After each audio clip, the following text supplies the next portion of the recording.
What's up everyone? We're just getting ready to set the alignment angles on our 99 Envoy. Before we can do that, we have to set the ride height.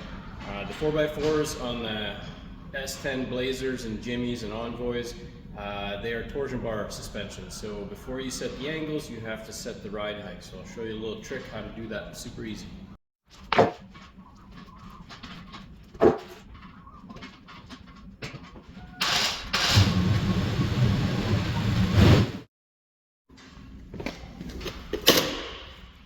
Alrighty, so if we come underneath here, the ride height is basically measured from the center of where the bolt goes through the control arm, so I'll have to remove the shield here, the cover, to the bottom of our steering knuckle. Right, so from the bottom of this surface, you come out and then you measure up to where the bolt is for the control arm. Okay, so here is our special tool, and really it's just a piece of string. I've tied off a loop on one end, and then I'm going to tie a rubber band onto the other end.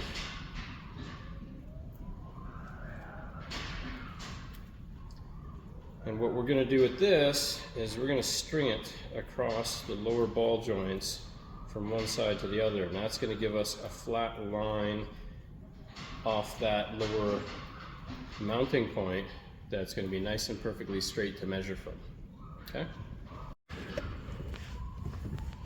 Okay, there we are.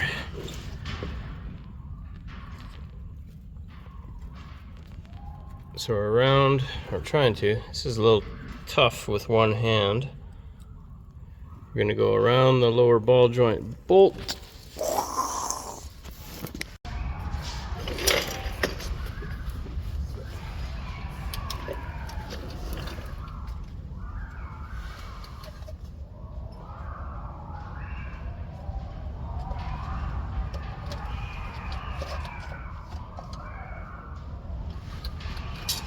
Alrighty, so here is our control arm pivot bolt, and basically we want to be about 4.6 to 5 inches from the center of that to the bottom of our spindle surface. So we're about 4.5 right now, so we should be pretty good to set our alignment angles. If you do need to adjust the ride height, this is the torsion bar. You just follow that back. It goes from the control arm. And over here, there's an anchor bolt for the anchor of the torsion bar. So you just turn that up or down to adjust your ride height, whichever way you want. And then bounce the suspension, settle it, and recheck where your height is. Easy peasy. You can raise it or lower it. Pretty simple.